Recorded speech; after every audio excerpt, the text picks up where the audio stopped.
le livre qui s'appelle La destinée de la France. C'est vraiment un travail à la croisée de l'histoire. Donc je résume plus de 2000 ans d'histoire de France. J'ai pris un fil pour montrer ce qui est un fil de la destinée de la France. Et dedans, il y a beaucoup, comment dirais-je, d'inspiration méridionale, si je puis dire. Mon côté occitan est ressorti beaucoup en faisant cette recherche. C'est surtout une histoire de France. Et vous allez voir tout ce qu'on peut trouver dans l'histoire de France. C'est assez extraordinaire. Je suis partie de cette hypothèse, la France est le pilote du vaisseau de l'humanité. C'est énorme, non? Oui. Je me suis dit, Michelet, il est gonflé quand même. Mais je me suis rendu compte qu'il n'était pas si gonflé que ça. Mais donc, voilà, Michelet, donc je suis partie de ça, et puis avec l'idée que quelques êtres déterminés peuvent changer le monde, parce qu'en travaillant sur l'histoire de France, je me suis rendu compte que l'histoire avance très très lentement, tout a l'air de stagner, et puis tout d'un coup, grâce à quelques êtres vraiment très déterminés, les choses changent, mais très rapidement et très brutalement. Donc l'évolution historique, elle est comme l'évolution individuelle. Elle avance par saut et par escalier, vous savez, tout d'un coup, brutalement, il se passe quelque chose qu'on n'a pas vu venir, et puis tout d'un coup, c'est là. Et donc, effectivement, quelques êtres déterminés peuvent changer le monde. Et nous aussi, peut-être, non? Alors, peut-être vous dire quand même qu'est-ce que c'est que l'astrologie. En fait, je tiens beaucoup à cette présentation pour comprendre un peu comment elle est située dans l'histoire des sciences. Vous avez sur la colonne de gauche les sciences proprement dites, comme la mathématique, la physique, la chimie, l'astronomie. Et sur la colonne de droite, vous avez toute la partie qu'on appelle ésotérique, c'est-à-dire qui concerne l'intérieur ou l'humain proprement dit, ou la part conscience. Et la part conscience de la mathématique, c'est la symbolique, comme la symbolique des nombres. La part conscience de la physique, c'est la métaphysique. Et puis la part conscience de la chimie, c'est l'alchimie. Alchimie, ça veut dire la chimie du un. C'est-à-dire, avec une idée, al, ça veut dire le un, le Dieu, le un. Donc, et l'astrologie, en fait, est la part ésotérique de l'astronomie, vous voyez. Et jusqu'au XVIIe siècle, XVIe, XVIIe siècle, ces sciences n'étaient pas séparées. Et puis, lorsqu'elles se sont séparées, il y a eu un avantage extraordinaire, c'est que toutes les parts, la partie exotérique se sont développées de façon exponentielle, extraordinaire, et puis la partie ésotérique est revenue se cacher quelque part, c'est-à-dire que à partir de là, on n'osait plus se dire qu'on était astrologue, on se cherchait tout seul dans son coin, etc. Et les alchimistes ont continué leurs travaux pendant que la chimie a gagné la planète. Donc vous voyez, il y a une part matérialiste à gauche et une part conscience à droite. Or maintenant, dans l'ancien paradigme, si vous voulez, la science et la conscience se sont séparées. On connaît bien cet adage, science sans conscience n'est que ruine de l'âme. Et mon hypothèse est que maintenant, on est en train de réunifier ces deux parties, la part science proprement dite et la part conscience. Donc, si j'ajoute là, je pense que vous vous rendrez compte, par exemple, maintenant on parle beaucoup d'écologie, et vous voyez qu'on peut faire le parallèle économie-écologie et comme astronomie-astrologie. Mais alors je peux vous dire que nous, les astrologues, on ne peut pas travailler sans les astronomes. Mais alors les astronomes, ils ne veulent pas entendre parler de nous. Pour eux, d'abord, ils ne savent pas ce que c'est, ils n'ont jamais travaillé, ils ne la connaissent pas, mais ils la disqualifient d'emblée, quoi. Et ils ont honte, il ne faut pas leur parler. Par exemple, pour mes livres d'astrologie, j'avais besoin d'images planétaires, et bien toutes les revues astronomiques refusent de vendre des images d'astronomie pour des livres d'astrologie.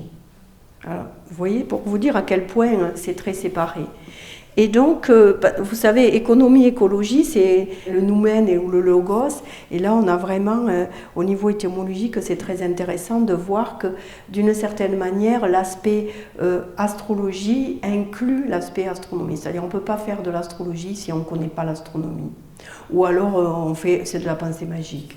Donc l'astrologie, c'est une science. On a vu au XVIIe siècle, les sciences se sont séparées de leur part conscience et à partir de maintenant, on se rend compte qu'on rentre dans trois composantes de la réalité avec la physique quantique qui sont très intéressantes et qu'il faut vraiment considérer, c'est-à-dire toute une part esprit, intention, sens qui est premier, qui inclut tous les autres. Une autre partie qui est l'énergie ou l'âme ou la conscience, selon comment on veut l'appeler.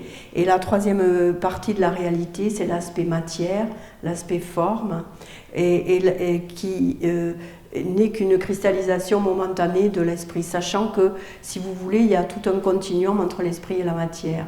Ça, c'est les nouvelles découvertes du XXe siècle.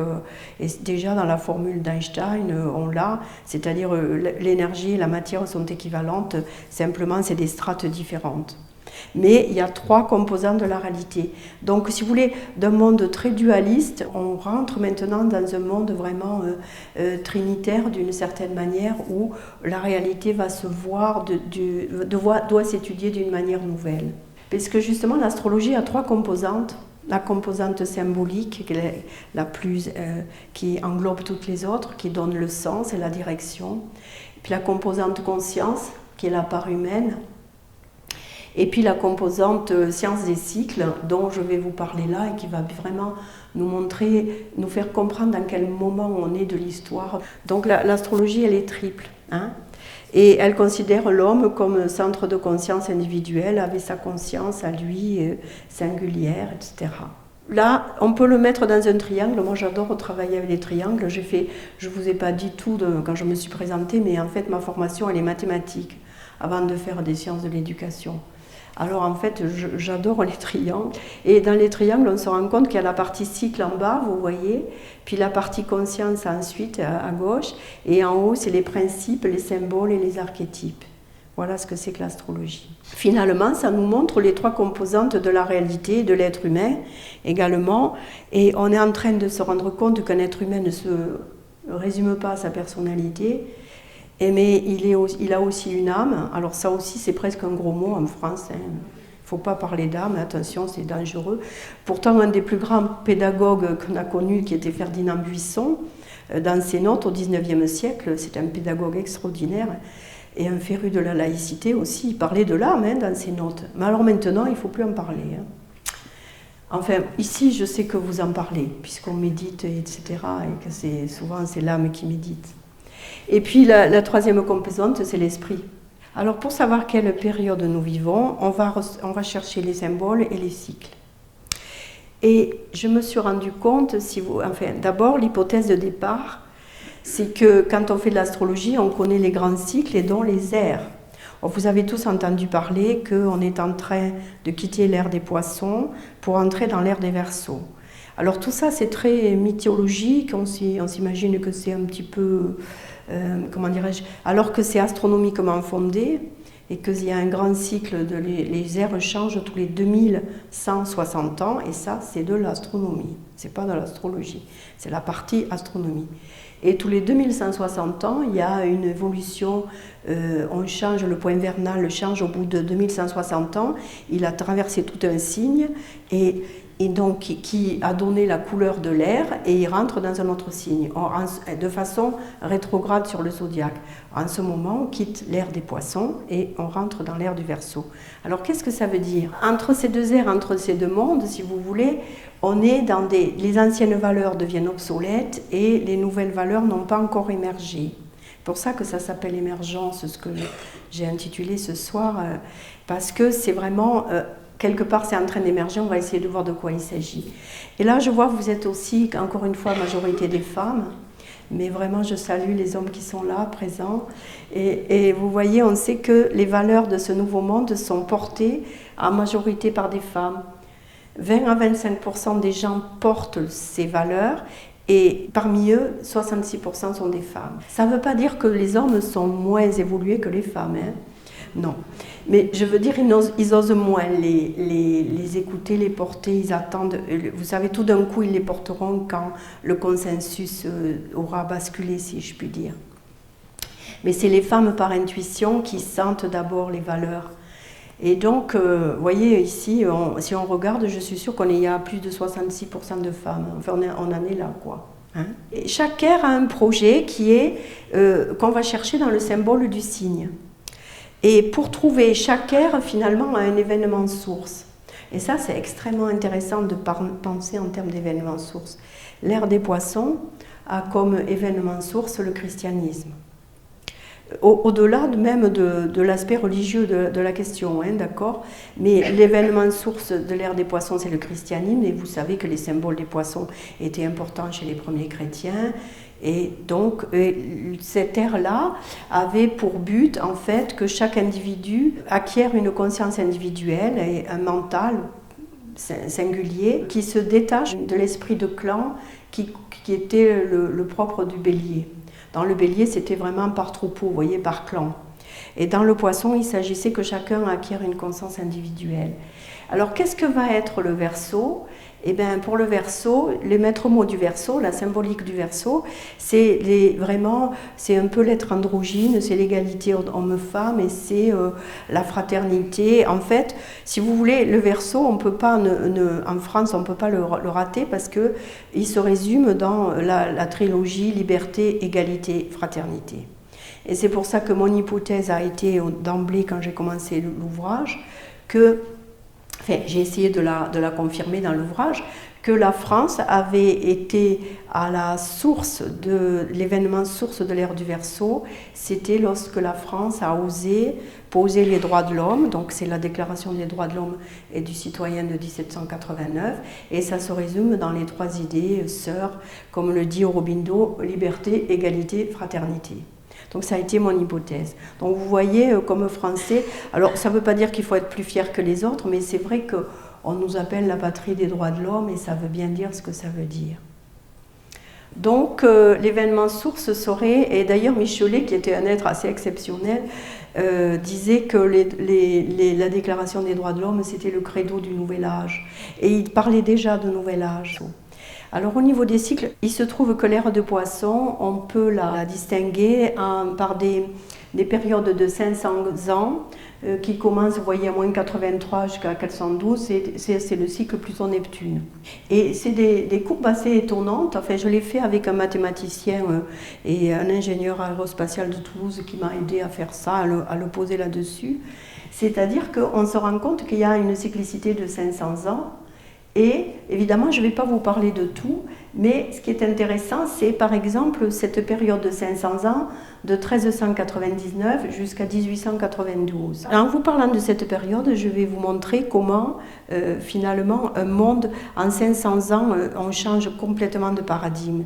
Et là, en ce moment, nous sommes depuis 1892, nous sommes dans la période d'après, vous voyez. On est dans la période de 1892 à 2369. Et bien dans cette période-là, si on regarde ce qui s'est passé dans la période de la Renaissance, on va mieux comprendre, on va se resituer par rapport à ça. Alors les autres courbes sont des cyclicités des 3 planètes, je le dis quand même pour les astrologues. La courbe verte, vous la voyez là, c'est la courbe de Pluton-Neptune. Et les autres courbes, c'est de Uranus-Neptune, c'est la bleue. C'est le cycle Uranus-Neptune, et la rouge, c'est le cycle Uranus-Pluton. Et donc, j'ai un petit peu comme ça des repères avec ces cyclicités-là et l'histoire. Alors, dans cette période, 1399, vous avez donc les grands repères. La Renaissance, si vous voulez, elle se passe dans cette courbe verte-là.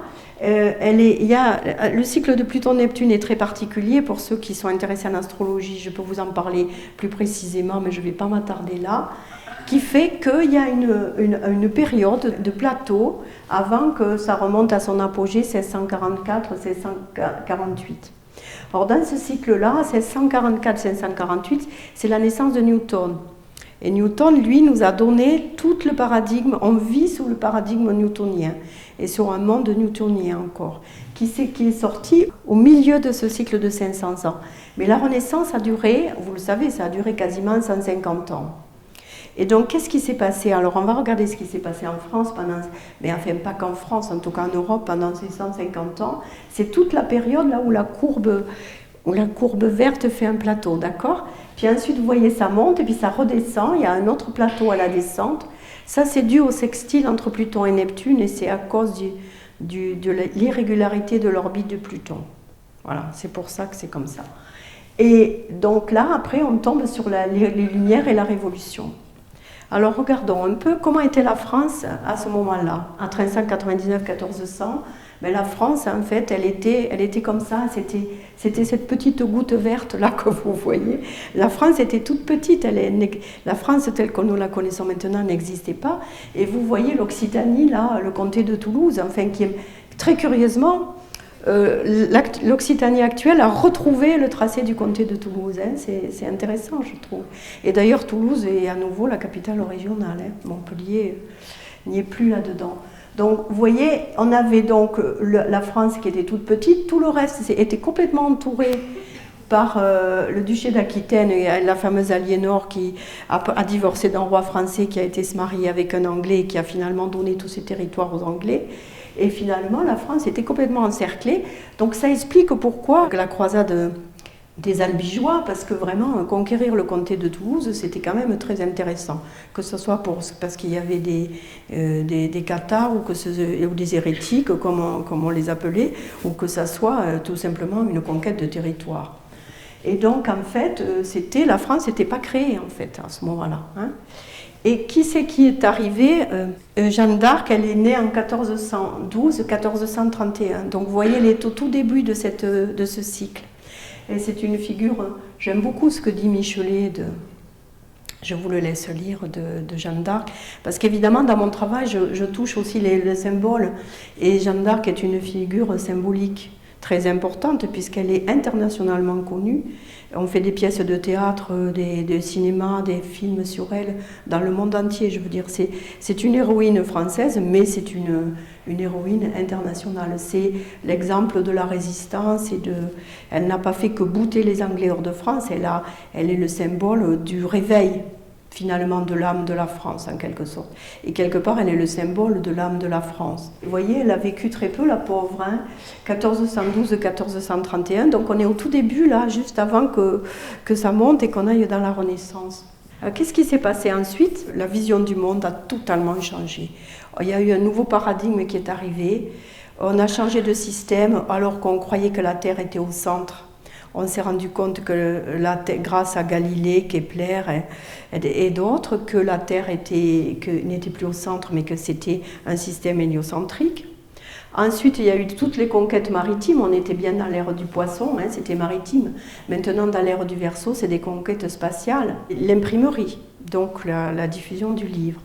Puis l'évolution de la pensée religieuse, avec des schismes, avec Luther et Calvin, et les guerres de religion qui vont avec. Hein.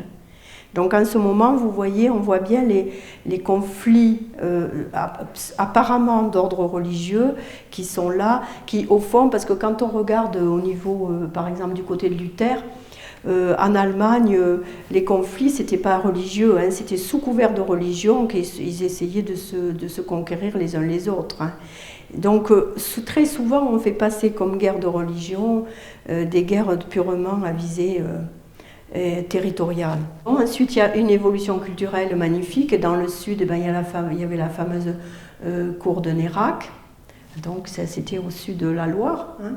Et puis, il y avait aussi François Ier, Léonard de Vinci, qu'on connaît. Et là, j'ai retenu une autre figure symbolique. J'espère que ça vous intéressera. Tout le monde parle de la Joconde en disant « Oh, la France ». Vous savez, Léonard de Vinci est arrivé en France en amenant 3 tableaux. Et la Joconde et celui-là, et Saint-Jean-Baptiste. Ce tableau est magnifique et il représente vraiment la France d'une certaine manière. Parce que vous avez là la Vierge, l'Enfant et Sainte-Anne, et on va retrouver la figure de la République, Marie-Anne. Vous voyez? Parce que Marie-Anne, c'est finalement la mère et la grand-mère. Et on a quelque part fait descendre ça dans la République. Donc je trouve que ça représente plus la France que la Joconde. Mais enfin, je ne sais pas pourquoi tout le monde court après la Joconde. Personne ne va le voir, ce tableau au Louvre. C'est dommage, il est beau. Newton est né en haut là, de cette courbe. Hein. Alors c'est important parce que la prochaine courbe, on saura que va naître celui ou ceux qui vont nous imposer un nouveau paradigme. Mais ce n'est pas encore là, hein, je vous avertis. Il ne faut pas être pressé. Donc ensuite, nous arrivons à la Révolution française. Alors vous allez m'excuser d'aller très très vite pour la Révolution, je vais aller aussi vite que la Révolution. C'est-à-dire qu'en 4 ans, comme dit Sri Aurobindo, il dit « Ce ne fut pas une assemblée de citoyens respectables, mais l'immense prolétariat ignorant qui, émergeant à peine d'une apathie prolongée, liquide en 5 années terribles l'oppression accumulée de 13 siècles. » Enfin, je trouve que c'est très intéressant. C'est un livre que j'ai découvert après avoir fait mon travail et qui n'est pas cité dans mon livre. C'est Aurobindo qui a écrit L'avenir de la Révolution française. Donc c'est assez intéressant cette vision qu'il a, parce qu'il a une véritable vision historique, presque je dirais méta-historique, je dirais, quasiment. Donc la Révolution française, pourquoi on en parle? Parce que en fait, alors évidemment il y avait les personnages qu'on connaît, donc on dit que Mirabeau en fut l'initiateur, ça c'est sûr. Danton l'a vraiment inspiré. Alors Robespierre, l'exécuteur, je trouve au propre et au figuré, on peut dire, hein. Et puis, mais en même temps, à chaque fois on rigole, Robespierre est la figure la plus controversée de notre République, mais ça serait intéressant de comprendre un peu mieux. Si ça vous intéresse, lisez mon livre. Parce que franchement, le pauvre Robespierre, je trouve qu'il ne mérite pas tout ce qu'on dit de lui. Et Napoléon en fut le réalisateur et le disséminateur, en fait. Parce que Napoléon, il a disséminé toutes les idées de la Révolution en Europe. Et en fait, puisqu'après en Italie, il y a des républiques qui se sont créées, en Allemagne aussi, etc. Donc en fait, il a disséminé. En fait, ça a mis du temps à pénétrer. Hein. C'était le début du 19e. Hein. Il a fallu, encore en 20e, les empires ont chuté avec la guerre de 14. Mais la chute des empires a attendu la guerre de 14. Donc ça a mis 150 ans. Hein. Donc la Révolution française, si vous voulez, elle est devenue en fait le point de départ de la démocratie européenne. Vous comprenez? Alors, ceci dit, sans vouloir encenser Napoléon ou quoi que ce soit, hein, vous comprenez que moi je ne suis pas là dans une problématique partisane en disant gloire à nos héros, mais essayez de voir un peu le sens et le rôle de la France au niveau historique en Europe, et qui converge avec la vision d'Aurobindo. Alors, qu'a apporté la Révolution française? Les droits de l'homme et du citoyen. Alors, ce n'était pas encore les droits de la femme, mais bon, hein, il faudra encore attendre quasiment plus de 150 ans également, mais bon, la femme était quand même un citoyen comme les autres, comme disait Olympe de Gouges, mais bon, elle a quand même laissé sa tête sur l'échafaud. Mais bon, on en était là, hein, je veux dire, c'était ça à l'époque. Alors, la Révolution française, si vous voulez, elle a imposé 3 idées sœurs. J'aime bien cette idée de 3 idées sœurs. On voit un petit peu comme des déesses, je dirais, hein.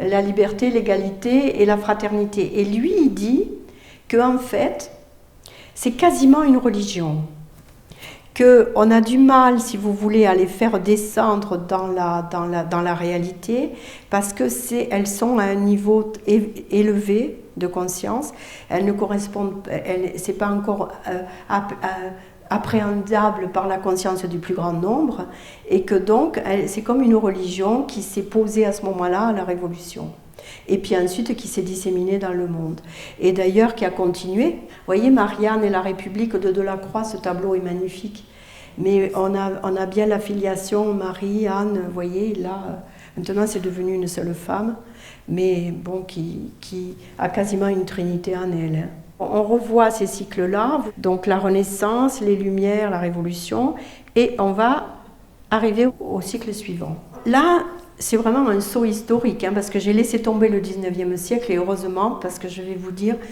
j'ai mis plus de temps à travailler le 19e siècle dans mon livre que tout le reste de l'histoire. C'était presque étouffant. C'était d'une lourdeur, parce qu'en fait, il fallait que les choses s'incarnent.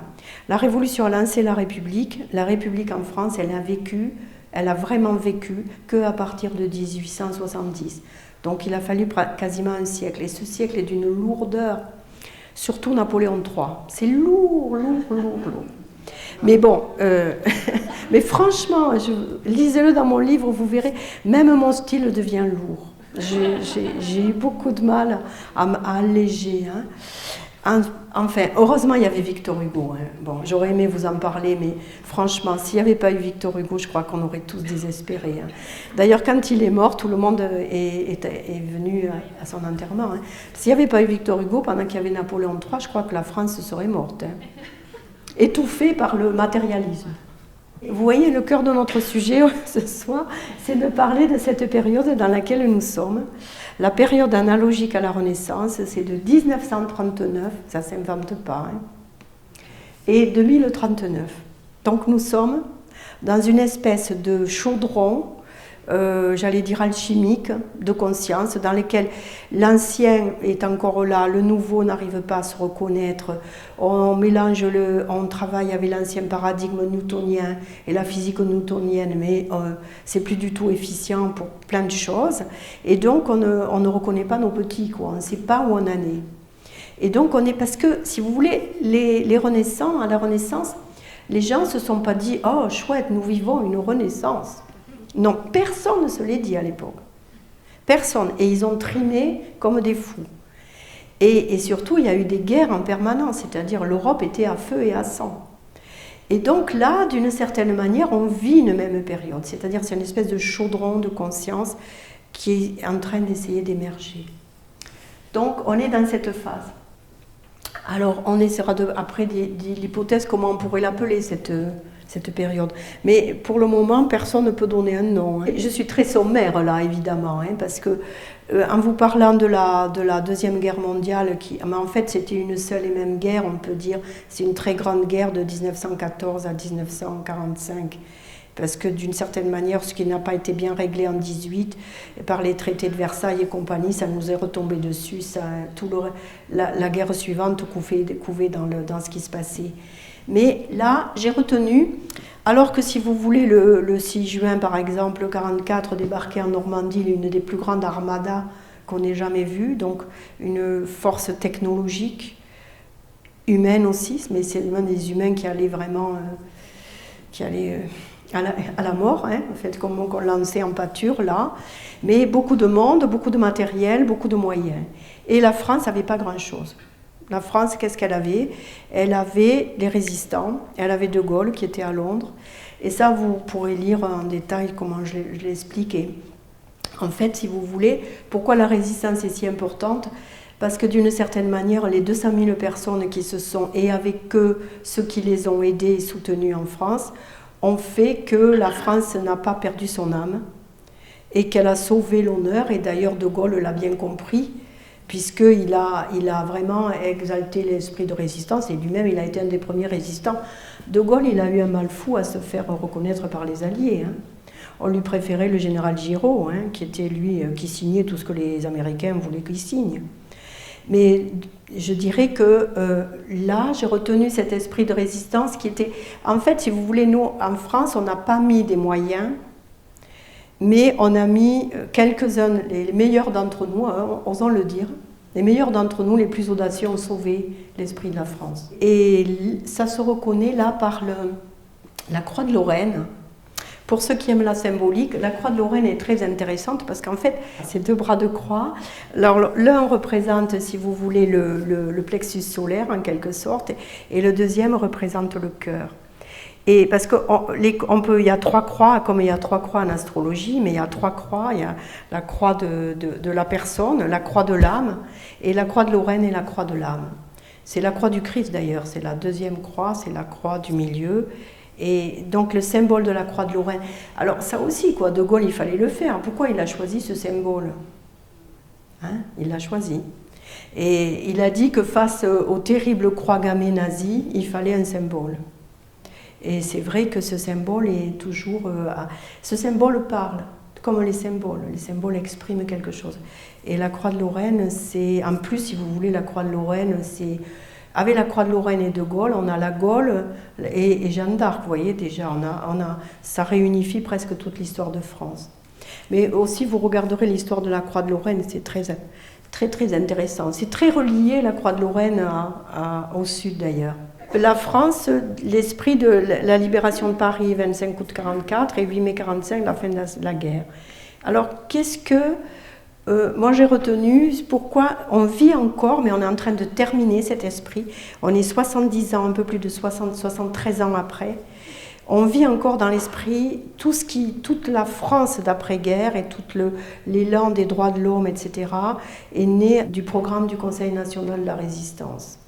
Et c'est pour ça que lisez-le, hein, ça s'appelait Les Jours heureux. C'est assez extraordinaire. Il faut le lire parce que c'est vraiment de l'histoire en marche. Et les gens qui ont signé ce programme, ils risquaient la mort tous les jours. Jean Moulin a fait signer ce programme et il est mort un mois après. Il a été dénoncé d'ailleurs. C'était trop beau pour certains. Pourquoi Stéphane Hessel, nous l'avons aimé, enfin j'espère, hein, parce que je veux offenser personne, vous n'êtes pas obligé de l'aimer, mais je veux dire, il nous a parlé, Stéphane Hessel, c'est quelqu'un qui, alors qu'il était un vieux monsieur, hein, il nous a parlé et il a sorti un opuscule qui a d'ailleurs été publié par un éditeur montpelliérain, je vous dis le Sud, heureusement qu'il est là, parce que personne à Paris voulait l'éditer, hein.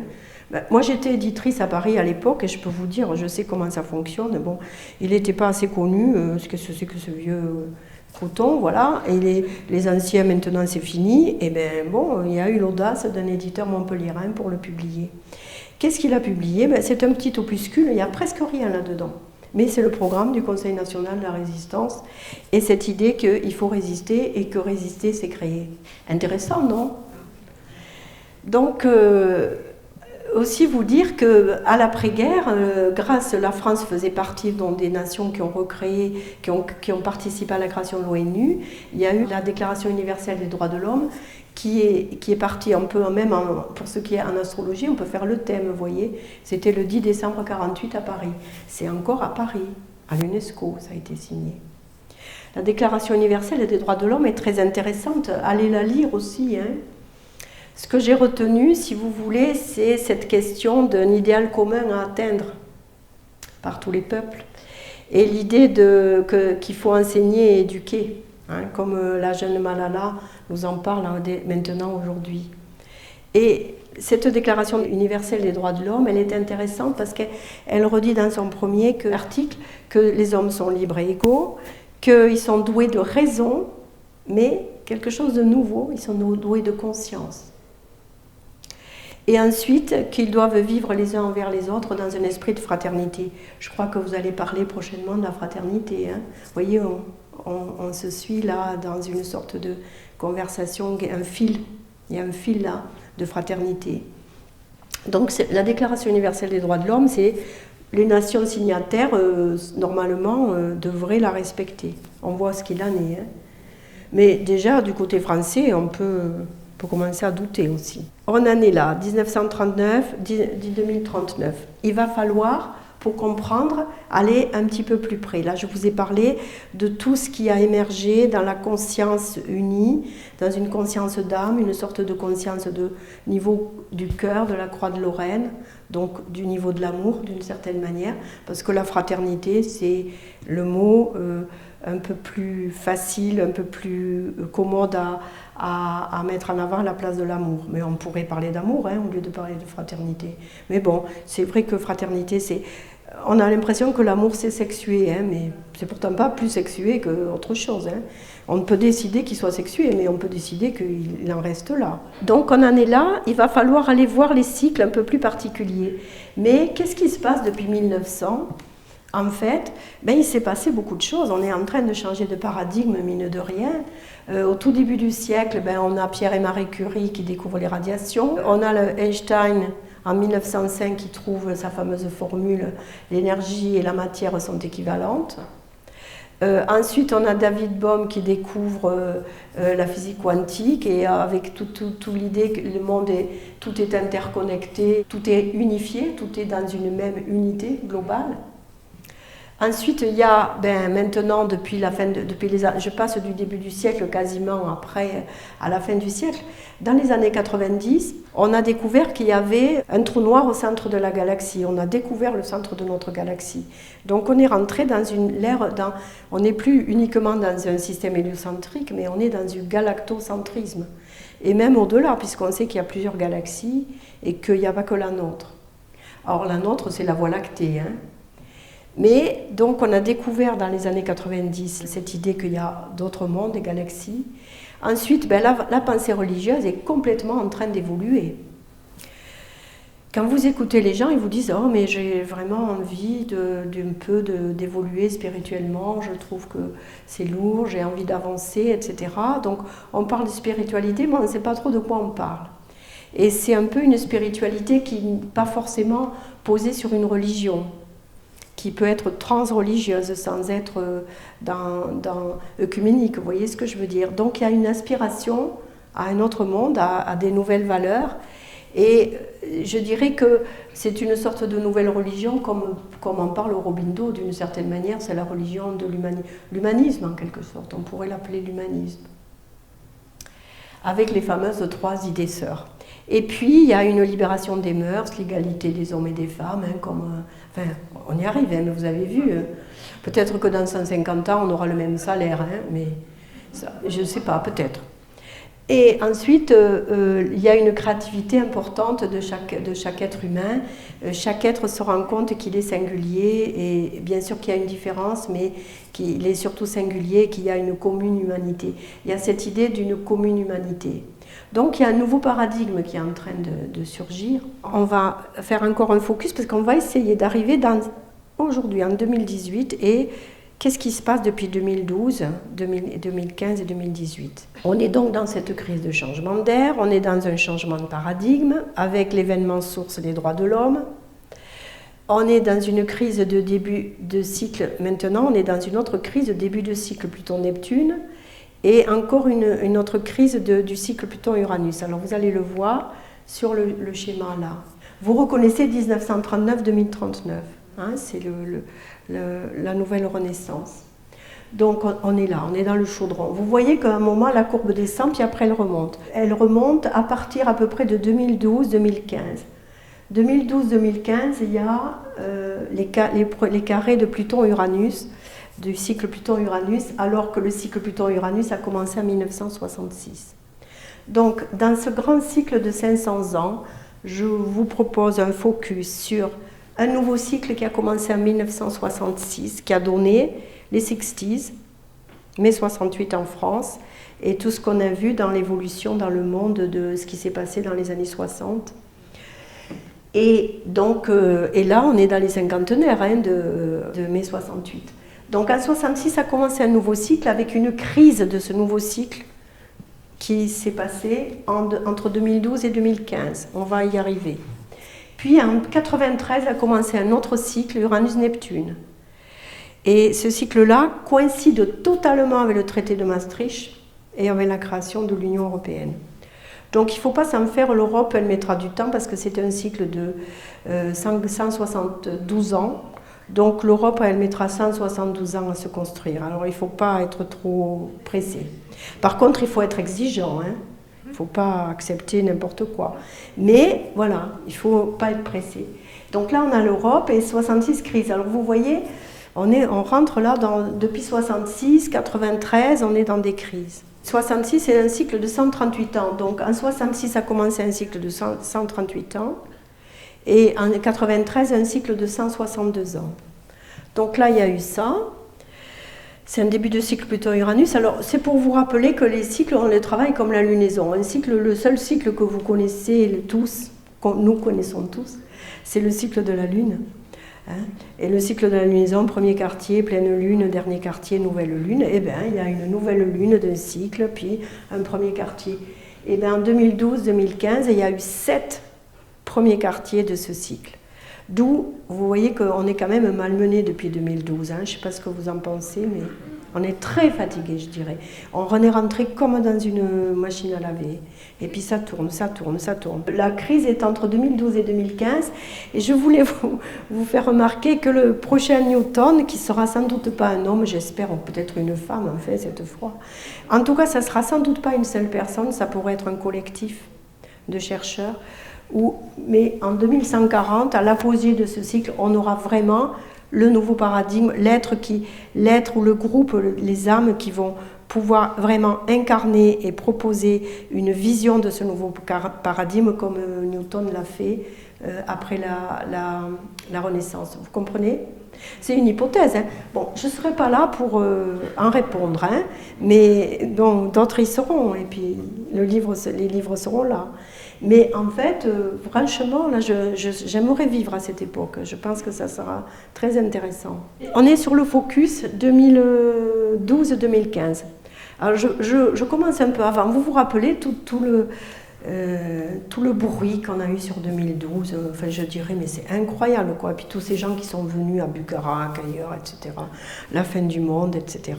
Bon, c'était une espèce de mythologie, hein, encore une fois.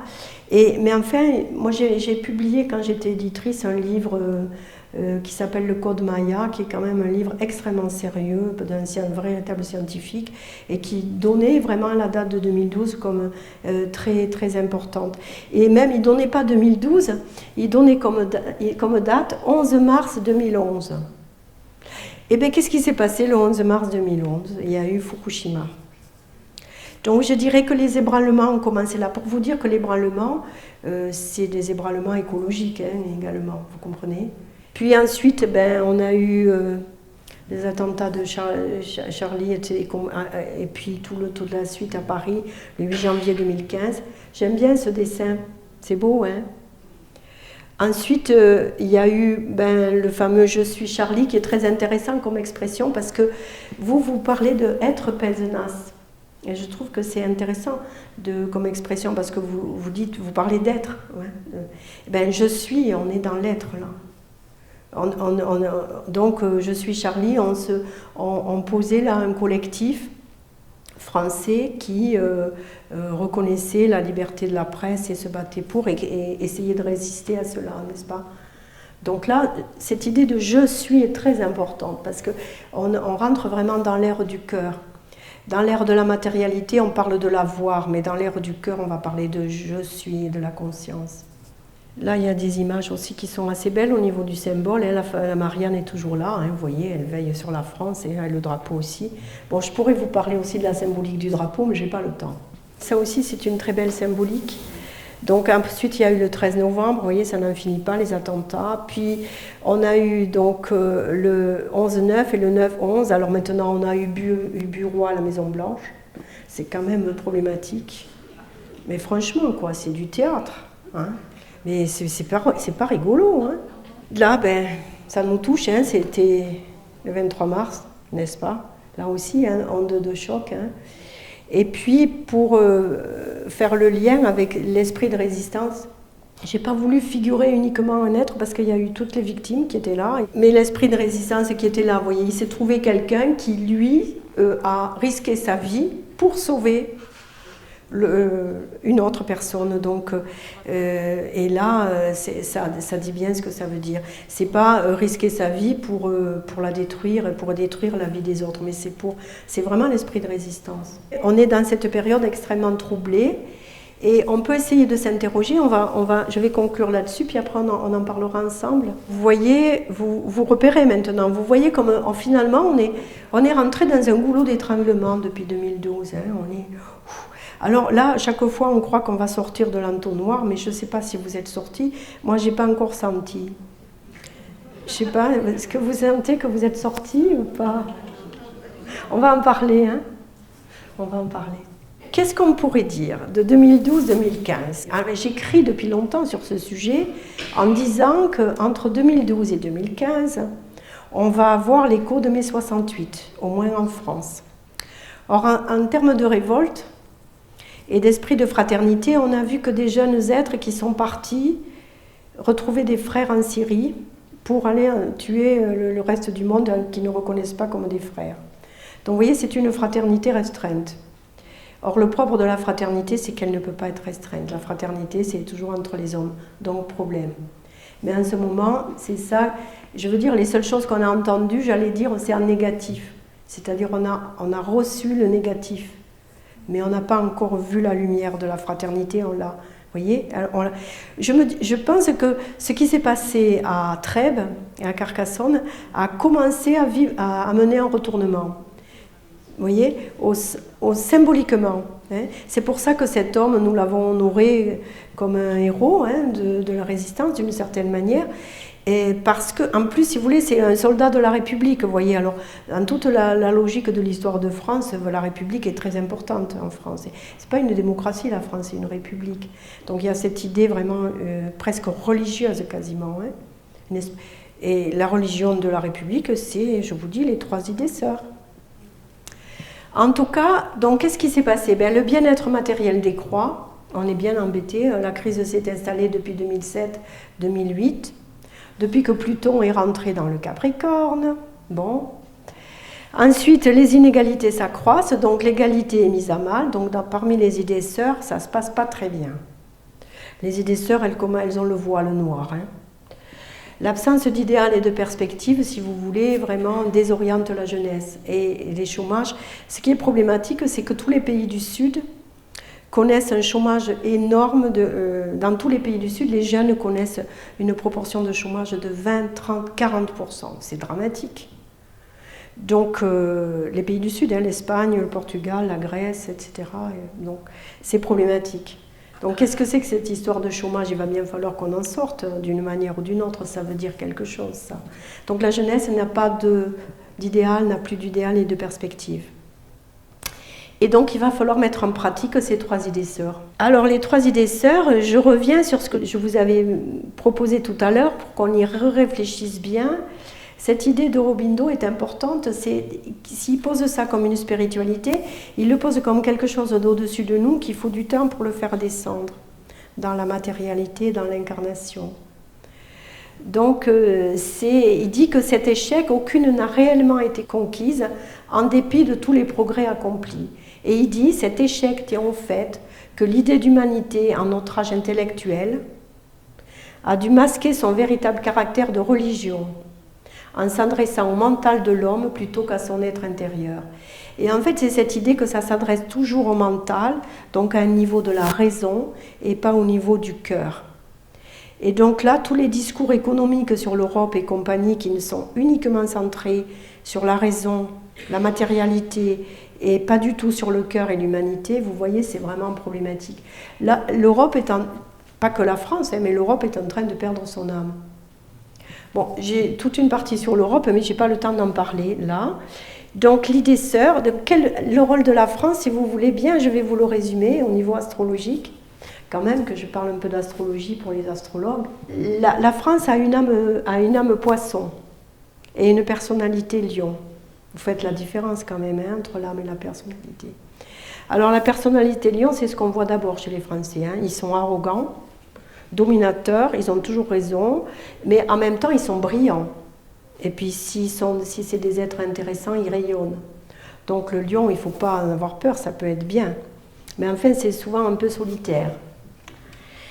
Ensuite, l'âme, c'est-à-dire l'âme proprement dite, l'âme, elle est poisson. Et le signe du poisson, c'est le plus beau signe du zodiaque, puisque c'est le dernier. Et dans le zodiaque, chaque signe inclut le précédent. Donc le poisson, il les inclut tous. Donc la France c'est un poisson, d'où sa proximité avec le christianisme. Hein. Elle a comment dirais-je, enfin, dans toute son histoire, j'en ai pas trop parlé, mais et si vous avez bien compris, la Révolution française a sécularisé les valeurs du christianisme, en fait. C'est-à-dire que la France a réussi à faire descendre les valeurs d'amour et d'aimez-vous les uns les autres du christianisme pour les élaborer en loi de la République. Donc c'est le rôle vraiment majeur de la France, d'une certaine manière, d'où cette énorme, vous allez parler de la laïcité la prochaine fois, hein. Je vous donne des éléments, là, vous voyez, aujourd'hui vous pourrez en reparler de la fraternité, de la laïcité. Eh bien oui, parce que la France a fait descendre en disant, mais ça n'appartient pas qu'à une religion, ça appartient à tout le monde, ça appartient à l'humanité. D'ailleurs, Jésus, il n'a pas dit que ça appartenait qu'à sa religion, hein. Il a dit aimez-vous les uns les autres et il n'a pas dit qu'il y en avait qu'il fallait aimer plus que d'autres.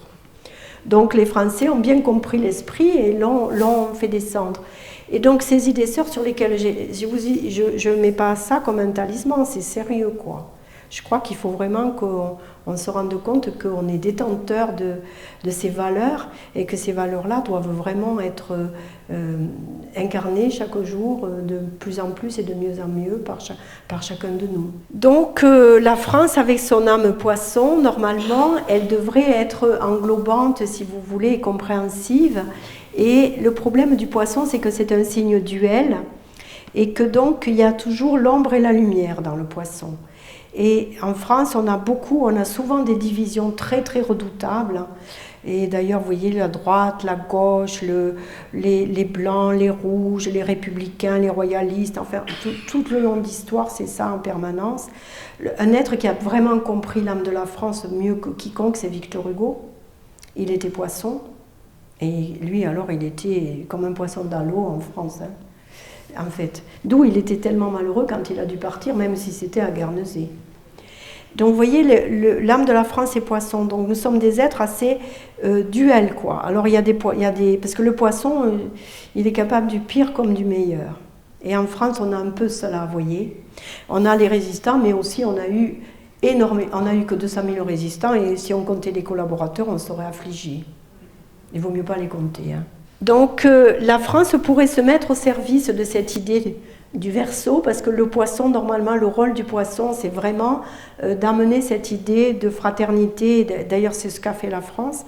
Elle a amené cette idée-là, elle devrait vraiment la faire appliquer et diffuser en Europe. Quel est le rôle de chaque génération? Alors, vous savez, là, je fais tout un travail, je fais des ateliers aussi sur le sujet, s'il y en a qui seraient intéressés, de voir quel est le rôle de chaque génération. Et justement, les fameuses générations qui sont parties au djihad, vous avez vu tous ceux de Lunel, par exemple, c'est la ville qui en a produit le plus, hein, c'est dans le sud. Lunel, c'est la Lune. Et c'était une ville extrêmement œcuménique, Lunel. C'était une ville où il y avait des communautés juives, arabes, tout ça vivait très très bien avant. Et puis là, je ne sais pas qu'est-ce qui s'est passé, pourquoi la France est en train de se déchirer en deux. Vraiment, on est dans le côté assez divisé, vous voyez. La génération qui est partie au djihad, ils sont nés entre 93 et 2000. On est vraiment dans ces nouveaux cycles-là. Et ils ont cherché la fraternité à l'envers, si je puis dire. Ils se sont trompés, mais ils n'en ont pas eu conscience qu'ils se trompaient. Les gens qui font quelque chose, ils croient qu'ils ont raison. Chacun qui fait quelque chose croit qu'il a raison de le faire, sinon il ne le ferait pas. Et là, chaque génération, si vous voulez, je pense que ce qui nous manque maintenant, c'est un nouveau paradigme qui n'est plus dans la raison, mais qui est dans l'amour. Et l'amour, c'est intégrer les autres, c'est ne pas les séparer. C'est-à-dire quand on ne peut pas dire j'aime cela et j'aime pas les autres, on ne peut pas le dire. Quand on aime, on ne compte pas. Et donc la problématique de la France, c'est sortir de cet esprit de division et rentrer dans un esprit d'amour et de fraternité, et sans doute par la culture, comme vous savez très bien le faire ici par exemple, parce que la culture, elle porte ça par l'éducation, la culture et la manière qu'on a d'élever les enfants. Mais donc d'où l'importance c'est ce que déclarait la Déclaration universelle des droits de l'homme, par l'éducation et la culture. La culture est très très importante. On l'a un peu oublié. Donc il s'agirait de ne plus raisonner, mais d'aimer. Parce que si vous voulez maintenant, jusqu'alors et toute l'ère des poissons, et en tout cas le dernier cycle de 500 ans, c'était le mental et la raison qui régnaient. Et maintenant, ça ne peut plus être la raison uniquement, c'est la vie et l'amour. Alors là, évidemment, je vais vite, parce que je suis passée de la fraternité à l'amour. Vous avez un peu suivi, je pense. Et c'est mon prochain livre, en fait. Ça s'appelle « L'amour au-delà de la rencontre ». Alors, je vous en parle. Ça, ce n'est pas un livre d'astrologie. C'est un livre de métaphysique, peut-être de philosophie, de tout ce que vous voulez, je ne sais pas. Il n'y a pas de nom, en fait. Mais j'essaie d'expliquer ce que c'est que l'amour, que ce n'est pas un sentiment, que c'est une force. Une force qui guide les mondes, en fait, et qui nous guide d'une manière ou d'une autre. Et je crois que vraiment, là, dans ce livre, je parle au niveau individuel, mais je parle aussi au niveau collectif, en disant qu'on est rentré dans l'ère de l'amour, mais on ne s'en est pas rendu compte, et puis tout le monde... Alors, le problème, c'est que chacun aime au niveau où il est. Et donc, ceux qui sont le plus avancés doivent inclure ceux qui sont les moins avancés. Et ça, c'est très difficile. Voilà, ben merci beaucoup. Merci d'avoir été là. J'étais contente de vous rencontrer tous.